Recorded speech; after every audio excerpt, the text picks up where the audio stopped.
The echo line. The pocket watch in Elias Thorne's hand was counting backwards, its hands spinning counterclockwise at a frantic pace, and he could see through his own fingers now, see the tarnished silver beneath his translucent skin. By morning, he would understand that he had died 50 years ago on a train that never actually crashed. He had simply never left. 13 hours earlier, the day had begun like any other in Blackwood.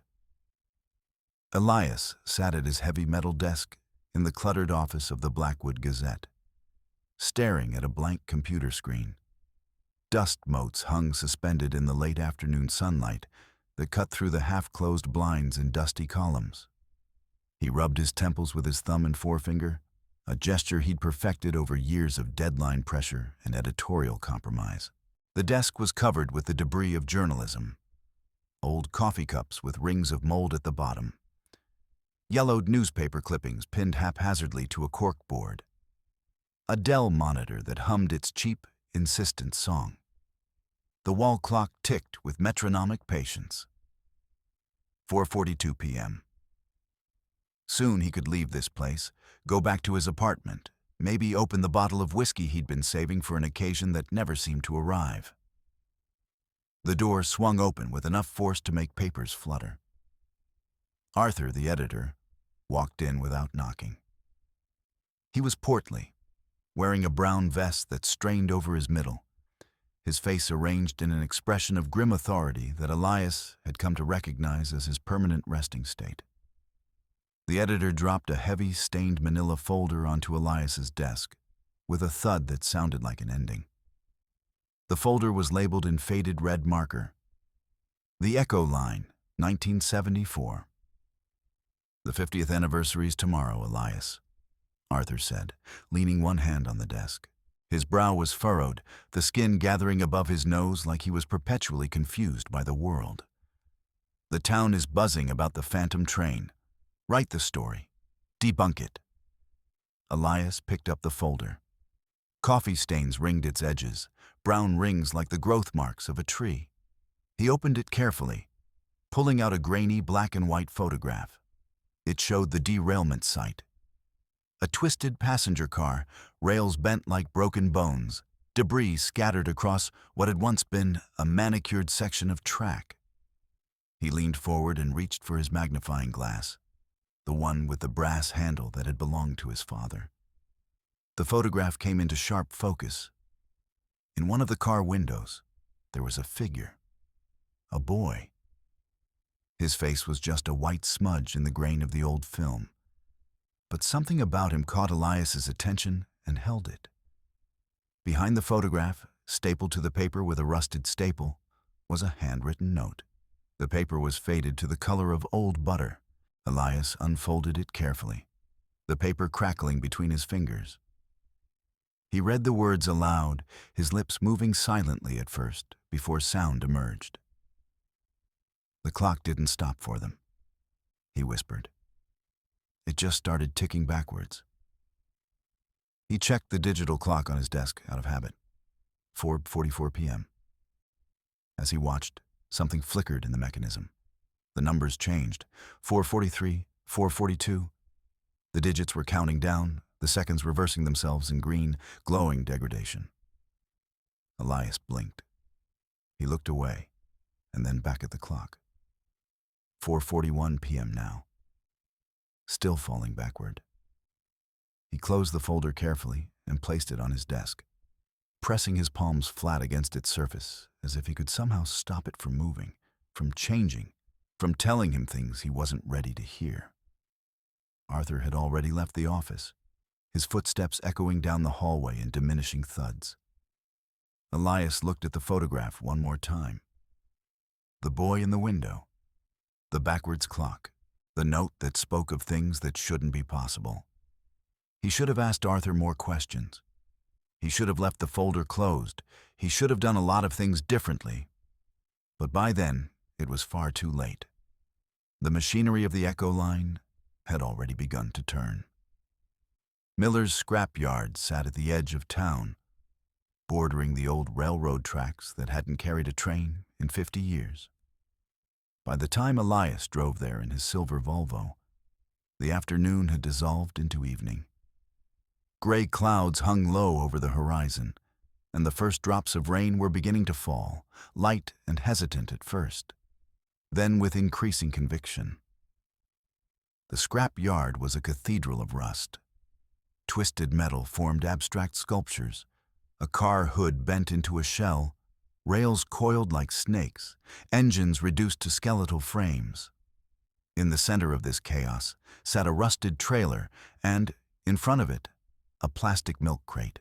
Old man Miller sat on the crate with the deliberate posture of someone who had sat on it 10,000 times before. He was sharpening a machete with a whetstone, drawing the blade across the stone in rhythmic strokes. Sparks flew each time the metal bit into the stone. His frame was skeletal, his skin hanging loose from his bones like a suit that no longer fit. His eyes were clouded with cataracts, milky and unseeing, yet somehow they tracked Elias's approach with perfect accuracy. A dog barked somewhere in the distance, a sound that seemed to come from nowhere and everywhere at once. Elias approached slowly, holding the photograph in front of him like a credential. "Mr. Miller, I'm Elias Thorne from the Gazette. I was hoping to ask you some questions about the 1974 derailment." Miller didn't stop sharpening. The whetstone continued its rhythmic assault against the blade. Screech, screech. The sound was hypnotic and terrible. "I was there," Elias continued, though he didn't know this was true. "I was researching the anniversary piece, and I found your name in the original reports." Miller's hand stopped. The whetstone fell into the mud with a soft thud. He stared at the photograph that Elias held out, his cataracts catching the light in a way that made his eyes look like two moons. "You shouldn't have brought that here," Miller said. His voice was like gravel being crushed in the mouth of some great machine. "They can smell the memory of it." Before Elias could respond, Miller lunged off the crate with a speed that should not have been possible for a man his age. The machete swung in a wide arc, and Elias dove to his right, landing hard in a pile of wet scrap metal. The blade whistled past his head and clanged against a metal sheet where he had been standing just a second before. Elias scrambled backward, his boots slipping in the mud. Miller advanced, the machete held in both hands now, his cataracts catching the gray light of the dying day. There was no hesitation in his movements, no question in his face. He simply wanted to hurt Elias, the way a machine wants to function. A radiator core lay at Elias's feet. He grabbed it, it was heavier than he expected, and threw it at Miller's knees. The old man tripped, stumbling forward into the mud. His machete flew from his hands. Elias scrambled to his feet and ran toward his car, his lungs burning with effort. Behind him, he could hear Miller getting up, hear the terrible scrape of the machete being retrieved from the mud. He didn't look back. His hand found his car door and yanked it open. He threw himself inside and slammed the door shut, hitting the lock with the same motion. Miller stood in the rain, machete at his side. He stared at Elias through the windshield with those terrible clouded eyes. Not moving, just staring with a patience that seemed to transcend human emotion. Elias's hands were shaking as he put the car in reverse and peeled away from the scrapyard, gravel spraying under his tires. In the rearview mirror, Miller became smaller and smaller, but he never moved. He just watched and watched and watched. The rain had turned into a full storm by the time Elias reached his apartment. It hammered against the windows with furious conviction, as if the sky itself had a grievance against the world below. Thunder cracked overhead in sharp reports that made the lights flicker. Elias entered his apartment dripping wet, his shoes leaving puddles on the hardwood floor. He tossed his keys on the kitchen counter and walked directly to his bookshelf, moving with the kind of purpose that sometimes comes to people in moments of extreme clarity or extreme fear. He wasn't sure which one this was. On the third shelf, behind a row of journalism textbooks and some paperback thrillers he'd never finished, sat a silver pocket watch. It was a family heirloom, given to him by his father and to his father by his father before that. It didn't work. It hadn't worked for as long as Elias could remember. The hands were frozen at 4:44 p.m. He took it down from the shelf and felt its weight in his hand. The case was engraved in the back with his initials, E.T. Elias carried the watch to his kitchen table and set it down carefully. From a drawer, he retrieved a small screwdriver and positioned it against the back of the watch. He worked slowly, carefully, feeling for the seam that would allow the case to open. After a moment of resistance, he heard a small click, and the back of the watch swung open. The mechanism inside was intricate. Gears and springs and tiny jeweled bearings arranged in a complexity that had always seemed almost magical to him. But tucked behind the largest gear, folded into a space that should have been too small to hold anything, was a ticket stub. It was yellowed and fragile, barely larger than his thumbnail. Elias removed it with tweezers, afraid that touching it directly might cause it to disintegrate. He unfolded it carefully on the table. The printing on the ticket was faded, but still legible. Blackwood Express, Nov 12, 1974. One way. The derailment had occurred on November 12, 1974. On the back of the ticket, written in pencil in handwriting that Elias recognized immediately as his father's, was a single name, Elias Thorne Sr. Outside, thunder cracked so close that the windows rattled in their frames. The overhead light flickered once, twice, and then steadied. Elias looked back down at the ticket, at the watch, at the date that connected his father to a catastrophe that had happened before Elias was even born. The pocket watch suddenly began to tick. It was not a gentle ticking. It was aggressive, mechanical, violent. The hands spun counterclockwise in a blur, and the sound filled the apartment like the heartbeat of something large and angry. Elias reached out as if to stop it, then pulled his hand back, afraid to touch it. The ticking continued for perhaps 10 seconds, and then stopped. The hands froze at 4:42, 2 minutes before where they had been before. Rain drummed against the windows. Elias looked at his reflection in the dark glass, and for just a moment, a fraction of a second that might have been real or might have been a trick of the light, he saw something behind him. In the hallway, reflected in the window, a figure stood in a tattered blue uniform. A conductor. Its face was obscured by shadow, but Elias could see the outline of a cap, the brass buttons down the front of the jacket. He spun around instantly, his heart hammering in his chest. The hallway was empty, but the smell of coal smoke lingered in the air, acrid and unmistakable. The smell of a steam engine that had burned decades ago. Elias stood frozen in his apartment, the storm raging outside, the pocket watch cooling on his kitchen table, and the absolute certainty settling into his bones that he had just seen something that shouldn't exist. Something that had already been dead for 50 years. By midnight, Elias had made his decision. He drove back to the railroad tracks, to the section that ran past the old derailment site. The storm had broken, leaving behind a thick fog that seemed to have a substance to it, a weight. The fog rolled across the landscape in waves, obscuring everything beyond a few feet. He parked his car at a turnoff near the tracks and grabbed his maglite flashlight, heavy, solid, the kind that could serve double duty as a weapon if needed. He didn't know what he expected to find, only that staying in his apartment had become intolerable.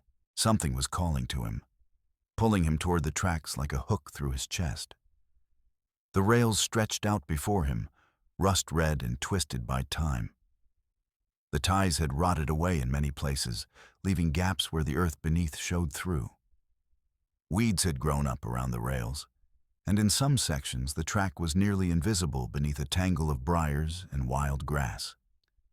His heavy-duty flashlight beam cut through the fog, illuminating maybe 15 feet ahead, before dissolving into white nothing. The sound came before he was aware of it. A low, vibrating hum that seemed to emanate from the earth itself. Elias stopped walking and knelt beside the nearest rail, placing his palm against the cold steel. The rail was vibrating violently, a rhythmic thrumming like the pulse of some enormous engine. Pebbles on the rail jumped up and down with each vibration, dancing their tiny dance on the metal surface. Elias stood up and swept his flashlight beam across the tracks, looking for the source of the vibration. Nothing. Just rails and fog and the skeleton of the rails stretching into nothing. That's when he saw the figure. It emerged from the fog behind him, a tall, spindly shape wearing what might once have been a trench coat. The fabric hung in tatters, and as it moved, Elias could see that there was nothing inside the coat. No body, no face, no features at all. Where the head should have been was simply a smooth surface, blank and featureless, like an egg that had been dipped in pale plastic. The figure carried a heavy iron coupling hook, the kind that had been used to connect train cars together decades ago. As it moved, the hook scraped against one of the rails, creating a sound like fingernails on a chalkboard. Elias spun and shone his flashlight at the figure. Who the hell? The figure lunged. Elias swung his maglite flashlight like a club, putting his full body weight behind the blow. The flashlight connected with the figure's shoulder, and there was a sound like steam escaping from a valve. A long, whistling shriek that made Elias's teeth ache. The figure stumbled but didn't fall. It recovered immediately and swung the coupling hook at Elias's head. Elias ducked, and the hook whistled past so close he could feel the wind of its passage. He swung the flashlight again, this time at the figure's torso, and once more connected with solid resistance. The figure lashed out with the hook, and this time the metal caught Elias's jacket sleeve. The fabric tore with a sound like ripping paper. Elias felt cold metal against his skin for just a moment. And then the figure's grip loosened. He kicked out with his foot, striking the figure in what would have been its chest, and the impact sent it stumbling backward. Without thinking, Elias turned and ran into the woods beside the tracks. Branches whipped at his face, drawing blood. His flashlight beam bounced wildly as he ran, illuminating nothing useful, just fragments of reality. A tree trunk, a patch of undergrowth, darkness beyond. Behind him, he could hear the figure pursuing, the scratching sound of the coupling hook against branches and stones. He crashed through the undergrowth, and suddenly the ground dropped away beneath his feet. He tumbled down an embankment and landed hard, the wind knocked out of him.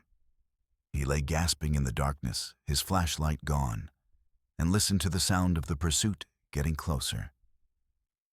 But then it stopped. The sound of crashing branches ceased. For a long moment, there was nothing but the sound of his own ragged breathing and the distant foghorn sound of wind moving through the dead trees. Elias pushed himself to his feet and ran in the darkness, his hands out in front of him, moving more by instinct than by sight. After what might have been seconds, or might have been hours, his hand touched rotted wood. It was the old station house. The door of the station house was nearly gone, the wood so rotted that it came apart in splinters when Elias pushed against it. He stumbled inside and slammed what remained of the door shut behind him, then dragged a heavy filing cabinet in front of it. The cabinet shrieked against the floor, raising dust that caught in his throat. He swept his recovered flashlight around the room. It came from a wall-mounted fixture, still somehow powered by batteries that should have been dead for decades. The beam illuminated what had been, once, the main office of the station master. On one wall hung a chalkboard. Written in pristine white chalk, as if by a hand that had just put it there, was a schedule. Blackwood Express status, indefinite delay, departure. Now. Elias stared at the words. They didn't make sense. Nothing made sense. An indefinite delay couldn't end with now. Something had to be wrong. On the station master's desk sat a leather-bound ledger. Elias opened it carefully, the pages brittle and brown with age. He flipped past decades of station records, departure times, passenger counts, maintenance logs. The entries grew more sporadic as the pages advanced. Entire weeks were skipped, then months. The final entry was dated November 12th, 1974. The handwriting was his own. But it was Elias's handwriting. Not his father's, not some distant ancestor's. It was the specific way Elias wrote, the slant and curve, and the way he connected his letters. Impossible. Utterly impossible. He turned the page and read, "The cargo of souls didn't die. We just moved. Elias Jr. will come to take my place." A telephone on the desk began to ring. It was an old rotary phone, black, with a coiled cord that should have connected it to some exchange long since disconnected. But the cord was severed, lying 3 feet away on the floor, and the phone rang with a loud, mechanical bell that made Elias's hands shake. He stared at it. The phone rang again, and again. Slowly, moving as if through water, Elias reached out and picked up the receiver. He brought it to his ear. "Hello?" There was no voice at first, just the sound of rushing wind. And then, beneath the wind, the distant sound of a steam whistle. The sound grew closer, louder, until it filled the entire auditory universe, and Elias dropped the phone. The shadows on the wall had begun to separate from the wall itself. At first it was subtle, just a deepening of darkness, a thickening of shadow that suggested dimension where none should have existed. But then the shadows began to pull away from the plaster, gaining weight and substance. They took shapes. Shapes took the form of people. The figures that materialized in the station house looked like passengers from another era. They wore clothing from a century before. Long dresses and 3-piece suits, bowler hats and parasols. But their skin was paper white, translucent, and their eyes were black voids that caught the light and swallowed it. They began to wander through the station house, looking around as if searching for something. Their mouths moved, but no sound emerged. Some held suitcases. Some carried parasols. They looked like the passengers of a train that had been waiting for 50 years for a schedule to resume. One of them approached Elias and extended a hand that looked like it was made of ash. Elias backed away until his spine met the wall. He looked at his watch. 12:15 a.m. The hands had stopped moving. Outside, through the cracked windows, the fog had begun to glow. It was a sickly yellow color, like the light from a failing bulb. The glow intensified, and then Elias heard it. The distant roar of a steam engine approaching. He looked around the station house, and his eyes fell on a red emergency box mounted on the wall. He ran to it and yanked it open. Inside was a heavy flare gun, its barrel orange plastic, and a single red flare cartridge. He checked the chamber, loaded. He didn't know what good it would do, but it was something. One of the ghostly passengers, a woman with no eyes in her head, reached toward Elias's throat. He ducked under her arm and swung the flare gun at the window. Glass shattered and rained down on the floor and on the desk. Elias's hand was cut, blood mixing with the glass dust. Without hesitation, he climbed through the broken window onto the platform outside. He landed hard, rolling on the wooden planks. Behind him, the station house door was blown open by some unseen force, and the filing cabinet went flying across the interior like it weighed nothing at all. The sound of the approaching train grew louder. The locomotive arrived with a screech of brakes that sounded like the death scream of something alive. It was massive, black iron painted over with rust, and it glowed from within with a sickly yellow light. The engine number was 74. Steam poured from every seam, thick and black, and the smell was overwhelming, not the clean smell of coal smoke, but something else. Something like burning hair and copper in the inside of a tomb. The conductor stepped off the train. He was tall and skeletal, wearing a blue uniform so old that the fabric was nearly disintegrating. Where his eyes should have been were hollow pits, two black spaces that seemed to extend infinitely backward into nothingness. He moved with a precision that suggested no consciousness inhabited the body, just pure mechanical function. From his pocket, he withdrew a heavy brass punch. The handle was ornate, but the striking face was shaped like a skull. "Your father boarded without a ticket," the conductor said. His voice sounded like it was coming through an old phonograph, distant and crackling.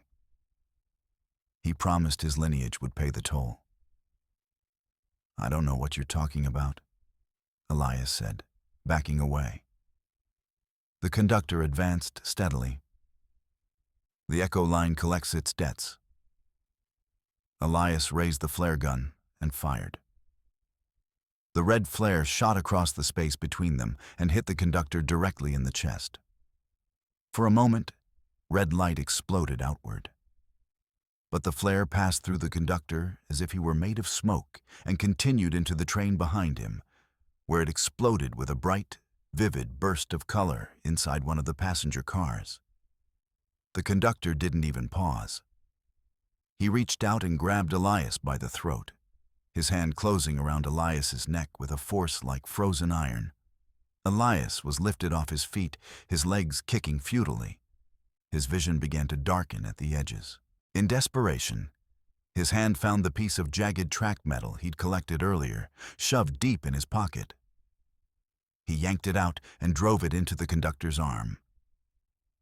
There was a terrible sound, metal on metal, and something black began to leak from the conductor's sleeve. Not blood, something thicker, something that smelled like rust and time. The conductor's grip loosened, and Elias fell to the platform, gasping and choking. He scrambled backward, his lungs burning, his vision clearing in bursts. The conductor stood motionless for a moment, looking down at the wound in his arm. Then he turned back toward Elias, and the empty sockets of his eyes seemed to bore deeper into darkness. Elias forced himself to his feet. His legs were weak, his throat screaming with pain. The train behind the conductor was more solid now, more real. Through the open door of the first passenger car, he could see into the interior. The seats were filled, rows upon rows of passengers, all of them perfectly still, all of them with skin the color of old paper. They were wearing modern clothes mixed with older ones. A man in a 1950s suit sitting beside a woman in a Victorian dress, a child in overalls next to an elderly man in a tuxedo. All of them staring straight ahead, none of them moving. In the third row, Elias saw Arthur. His editor was holding the same manila folder from the office, and he was looking directly at Elias. When he saw that Elias had noticed him, Arthur smiled. It was a smile with far too many teeth in it. "We needed a new chronicler," Arthur said, and his voice came from all around, not from inside the train, but from everywhere at once. The archives need filling. Elias looked down at his hands. They were beginning to turn translucent at the fingertips. He could see the bones beneath the skin, the tendons and muscles becoming gossamer thin. He held his hand up to his face and watched in horror as it became more and more transparent. He could see the platform through his palm. His watch read 12:25 a.m., though he didn't remember looking at it. In the distance, across the fog-covered tracks, Elias saw a figure standing on the rails. It was Miller. The old man's eyes glowed yellow in the darkness, and his machete hung at his side. He wasn't moving. He was just waiting. The train whistle blew, a sound so loud that Elias's ears began to bleed. He felt warm liquid running down his neck, hot against his cooling skin. The train began to move, slowly at first, then with increasing momentum. The wind from the engine pulled at Elias, trying to draw him toward the opening between the cars, trying to suck him into the void. The platform beneath Elias began to shake. The train was accelerating, its chugging rhythm growing faster and faster. The conductor stood on the open steps of the first passenger car, the ticket punch in his hand, ready. Ready to punch another ticket, ready to add another name to the ledger, ready to claim the debt that Elias's father had never paid. The ghostly passengers all turned in their seats to look at Elias. Hundreds of faces, thousands of eyes, all watching him with the patient hunger of things that had been waiting for 50 years for someone to take their place. Elias looked at his hands again. They were almost completely transparent now. He could barely see them against the night sky. His body was beginning to fade, to become part of the echo line, part of the machinery that kept the train running, part of the debt that would never be paid. But his left hand, the hand holding the ticket stub, still had substance. The ticket glowed with a faint blue light. Elias pulled it from his pocket and looked at it more closely, the light illuminating his face from below. And there, printed in small letters on the bottom of the ticket, was text he hadn't seen before. Void if not punched by the living. By the living. He was still alive. Somewhere, beneath the translucence and the fear and the falling away of his body, he was still alive. The conductor swung the heavy mallet. It came down with terrible force, driving an iron spike toward the platform. Elias tried to move, but his feet wouldn't respond. The spike drove into the wood centimeters from his leg, and his coat was pinned beneath it. The train was almost at full speed now. The wind from the engine tore at Elias with invisible hands. His other arm was fading completely. He could no longer see anything of it but the faint outline. He reached with his one remaining solid hand and grabbed the heavy, jagged piece of track metal still in his other pocket. He unzipped his jacket and tore it off, leaving the garment pinned to the platform on the spike. Without the weight of the jacket holding him down, he lunged toward the ladder on the side of the engine. His fingers closed around iron rungs that were hot enough to burn. He climbed, his feet finding purchase on the exterior of the locomotive. His body was screaming, everything in him wanting to let go, to surrender, to accept the inevitability of the echo line.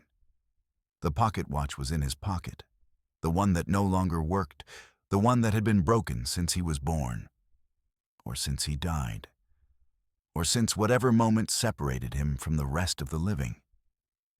He pulled it out and looked at the spinning gears visible through the transparent face.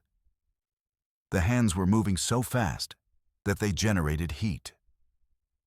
The watch was hot enough to burn his hand, but he held onto it anyway and forced it into the gear assembly of the locomotive. The gears seized. The sound was apocalyptic. Metal screaming against metal, a noise so loud that it seemed to come from the center of the earth. The train shuddered violently, its entire frame convulsing. The sickly yellow light that had surrounded it began to flicker and fade. The translucent quality of everything began to drain away. The train became solid, rusted junk. The passengers in the windows faded. Arthur and his too many teeth disappeared. The conductor dissolved like smoke. Elias was thrown from the ladder and landed hard in soft mud beside the tracks. He lay there gasping, his lungs pulling in air that tasted like rain and earth and reality. The train was no longer a steaming engine.